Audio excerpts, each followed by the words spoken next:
I'll talk about these needs if you want to, but the main thing is to understand when we have a conflict, what is it that you're fighting for rather than what is it you're fighting about? And that immediately changes your perspective on why you're doing this. If you don't understand, you just go into this on a reactive mode, and all you're doing is like two knights with a shield and a sword. You're just battling each other and you're trying to protect yourself against the other person's accusations while you yourself are trying to attack. And that obviously doesn't end up with anything constructive. What you need to do is understand, what are you fighting about? And then automatically you realize you actually have something in common. And that puts you on a very different mindset. And most of the time, like you yourself said, you look at the resolution rather than the fact that you're actually fighting. Yeah.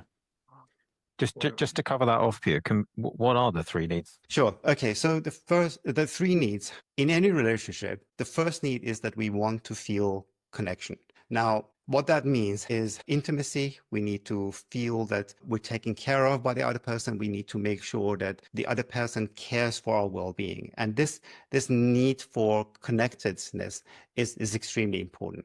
Now, this represents itself differently in different relationships because some people translate that, from either sex, it doesn't make a difference, to a physical intimacy need or an emotional intimacy or the presence of someone, but that connection is important. So the need for feeling cared for is the very first need. The second need is that we need to feel that we are being fairly treated.